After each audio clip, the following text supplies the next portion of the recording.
Well, thank you, dear, for the generous words. Overly generous, but news count. Like Mae West said one time, too much of anything is simply wonderful. Well, thank you for the work that you do and for the work of this great organization. Thank all of you for being here on a bad weather day. It's very important that you be here and that you are involved in this struggle, which I think is the preeminent social struggle of this century.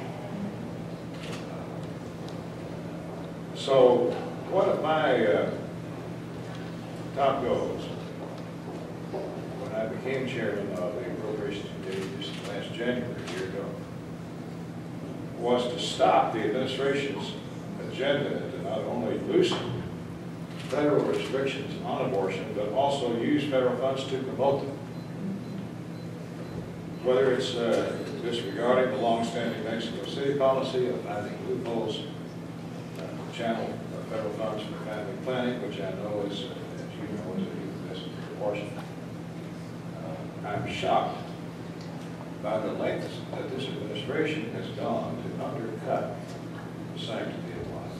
Shocking. Because of that, my first priority was to get back the provisions that Democrats had removed or weakened over the last 4 years, and then block any of their further attempts to create a pro-choice nation. I'm pleased to say that in one calendar year, the Appropriations Committee was able to put back in all of the pro-life riders that we had carried in fiscal 06.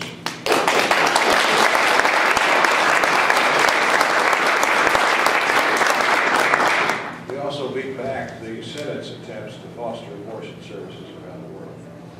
The fiscal 12 appropriations bills carried no less than 16 pro-life riders and funding provisions. Some of the examples, we prevent the District of Columbia from using any federal or even their own local funds to provide elective abortions. We prohibit the Peace Corps from funding abortion services as the Senate had proposed. We reduced international family planning funding by $5 million, a 36% decrease over the last 2 years. We provide a $5 million set-aside for abstinence-only education. First time in 6 years that abstinence-only has been provided. So it's a good start, but we have a lot more work to do, as you well know. As you may know, last year we had attempted to go further than carry pro-life provisions of the past, particularly the labor HHS bill that was introduced in the House. Contained the legislative text of H.R. 361, the Abortion Non-Discrimination Act, and, as you well know, one of your highest priorities. The Senate would not accept it, and the President would veto the bill if it had been included. It remains our top pro-life priority this year.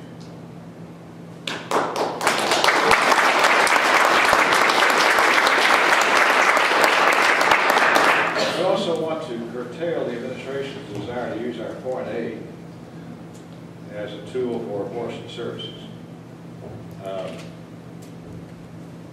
To continue to reduce international family planning funds as we did last year, and to try to force the President to adhere to the Mexico City policy. To do these things, we need your help. And you've been extremely helpful in my experience, especially this year.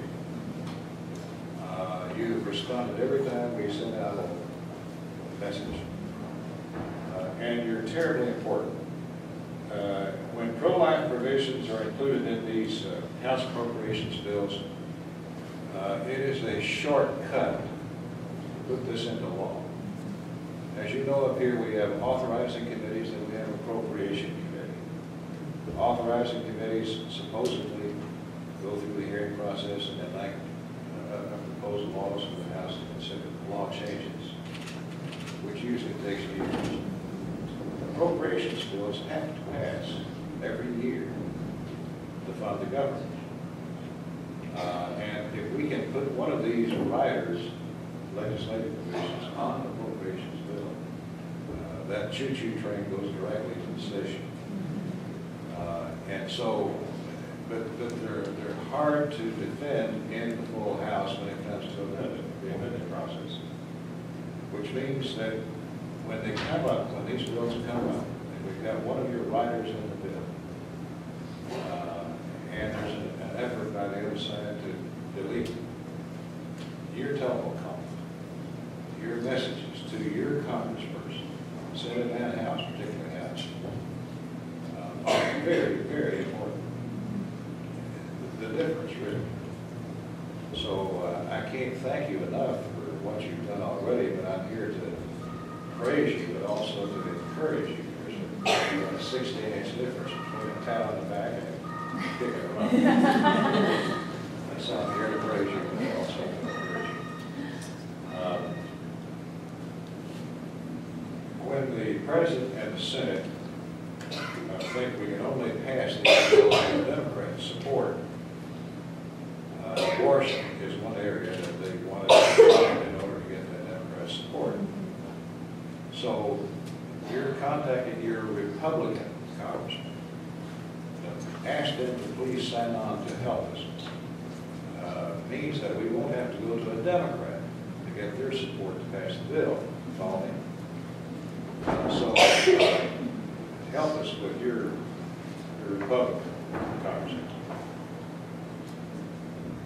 Through the Appropriations Committee, we have cut spending. This may not be your direct interest, but it's something I'm proud of. We cut spending on discretionary spending for the last 2 years in a row. It's never happened, except at the end of World War II. We've never cut discretionary spending 2 years in a row, like we've just done. And we did it all in 1 year.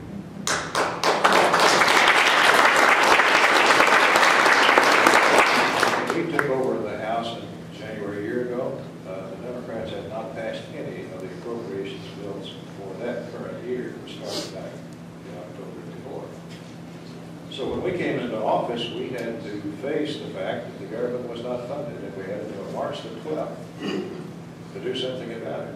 So consequently, we had 87 brand new members, freshmen, Republican members of the House, half of them had never served in any political office, and who knew little, if anything, about how this place operates. So we had to do fiscal 11 immediately, and that was H.R. 1, which went on until April. And then immediately we had to face up to the debt ceiling problem. And that was another earth-shaking event, almost causing a shutdown. And then appropriators had to face immediately the 012 funding bills, which were going to take effect in October. So we spent the rest of that year doing 150 hearings, and then finally cutting discretionary spending for that second year. We cut it about $98 billion. Wow. Now,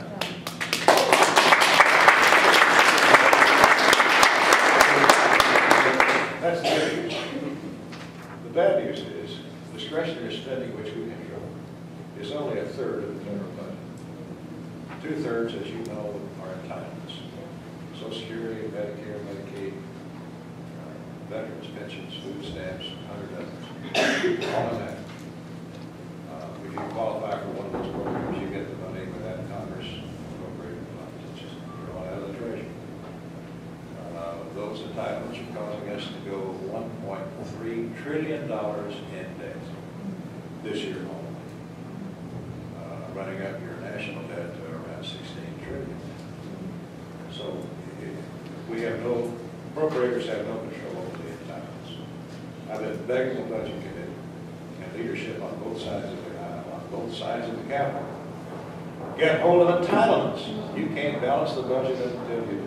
If we zeroed out all of discretionary spending, all that we appropriate, everything, military, parks, water control, agriculture, interior, homeland security, whatever, you name it, if you zeroed out all of that, because of entitlements, you're still in the red. Think of it, your entire government would be zeroed out and you would still be in the red for the year. Until Congress gets the gumption and the gall and the courage to deal with the entitlement problem, we will never even think about a balanced budget. Nevertheless, on discretionary, which is what we deal with, we get it under control. I'm not elated about that. I mean, there's things I would still like to cut, which we could not achieve because of the Democrat in the White House and the Democrat control of the Senate. But if things work out this year politically, and we should gain control of the Senate and the White House, hallelujah. Make some good things happen. I'm proud of my 100% voting record now. For 31 years, I've never missed a one, to my knowledge. And I assure you that 100% record will continue ad infinitum as long as my voters allow me to come back here and the Lord gives me life. Because I believe in this cause, as do you. And I have to achieve it by means that are not necessarily easy. These are tough fights, as you can attest. But we've got to maintain our steely attitude on this. We can't budge, and you can't slacken. This fight will be every day, every year, and will continue because there are people here that will see to that, which means you've got to keep up your energy and your involvement and your determination to protect